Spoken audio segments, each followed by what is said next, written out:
All right, Judge. Let's. I've been a little rusty on this. You've been a little rusty? I'm a little rusty today on my 3 from the guys. All Although right. the Bartman's always a big story for me. Well, we'll have to check with Josh at the text board. Peter. Judge. Michael. Atlantic City. Golden Nugget. It doesn't get any better than this. Packed in here today. I don't know what's going on other than the Pete's here. Other than we're all here. That's definitely what's going on. He had a banana hammock on earlier. I did not. I don't even want to know how you knew that, but that's okay. It's for another story. That's 1 from the guys. All right, PT, let's start with you. Our governor, the Honorable Chris Christie, got into a verbal debate with a Cubs fan over the weekend. We don't do politics here on 3 from the guys, but let's just say we know Christie doesn't like the Phillies. He's a Mets fan. He hates the Eagles. He's a Cowboys fan. And he's a North Jersey stalwart who doesn't care for South Jersey residents at all, in my personal opinion. But I have to applaud 2 things here. He told off a smug Chicago Cubs fan, which is just fine by me. Okay, today Cubs fans are like how the Red Sox fans were back in 2004 when they won the series and they thought they could walk on water for 9 months. That's exactly what this Cubs fan looked like to me. So points for that. He also appears in the picture to put marinara sauce on his nachos, which is nothing short of innovative and groundbreaking.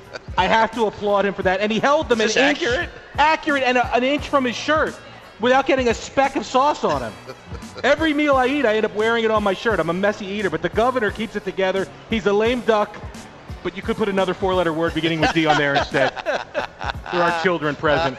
And since there are kids present, Mike, this whole thing about Fletcher Cox and who was Chris Long? Chris Long stood next to Fletcher Cox. Don't forget Lane Johnson. Yeah, but it all started when he stood next to Fletcher Cox. So you look at them from behind and it says, ha ha ha, Long Cox. Yeah, that's right. Okay. So now he does it with COX. He does it with Green and with Lane Johnson. So now it's Long Green Johnson. Okay.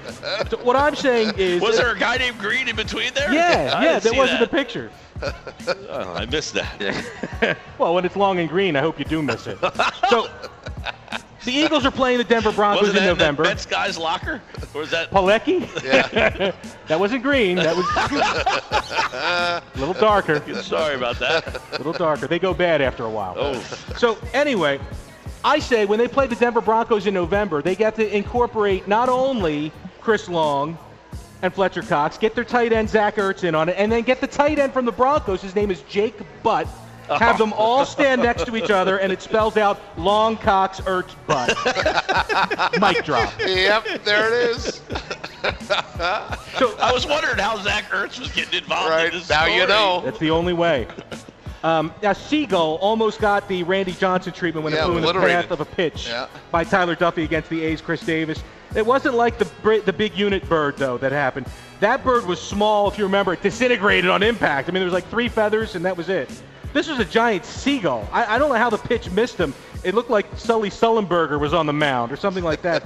You know, you're seeing more and more of these scavenger birds at the ball games ever since they learned that Chris Christie is walking around with marinara nachos in his hands. And a boy Judge, we can tie them together. Delicious. MG. 2 Steelers rookies had to pay for groceries at Steelers camp last week. Ryan Allen and Cam Sutton. They split $500 in food items for the team.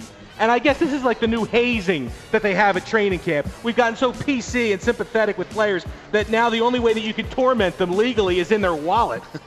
Now, remember the Buddy Ryan training camp days? They used to duct tape rookies to the goalposts out at Westchester and let them cook in the sun all day until crows started showing up and pecking at their faces. It was like Game of Thrones every day at training camp.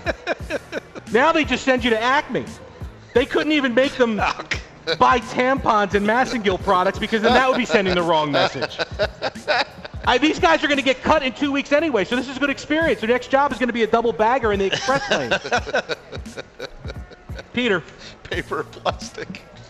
So apparently the Tinder app, it's not just for hooking up. I know, we were misled. You can actually get married from the Tinder app. Who knew? I guess if you're gullible enough. Enter Canadian pro golfer Adam Hadwin. He makes a 7-figure income. He's semi-famous, 29 years old.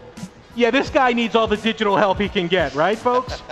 Somehow, against all odds, Harwin found a girl who is okay with a man who's rich, famous, under 30.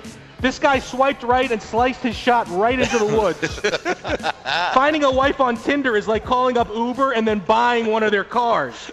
You don't buy an Uber. You hop in one for a short time with minimal cash outlay, and then you never see it again. My apologies to Uber. Tinder does have a place. You just don't call them back. Is that what you're trying to? Is that you're implying there? I'm just saying Tinder wasn't made for long-term relationships, and I've been in one for a long time. I have no idea. I don't know how that works. Don't call them back. All right, let me take notes of that. So, Mike, the Cubs are giving Steve Bartman a World Series ring. Favorite story of the year, right here.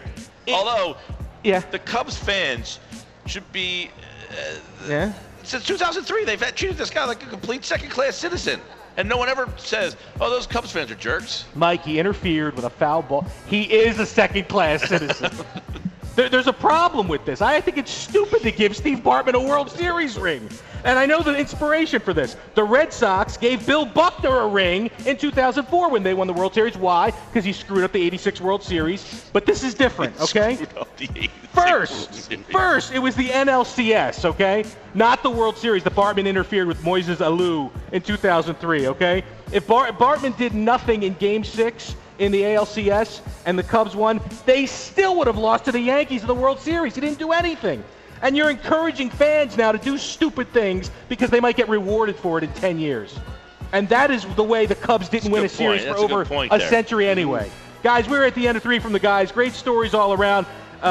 You guys all did a great job. I'm sorry, but I'm going to have to give it to our governor, Chris Christie. And what Pete is this? Thompson, you've won 3 from the guys. Yes. We have a winner. Congratulations, you are one of life's winners. We'll be right back.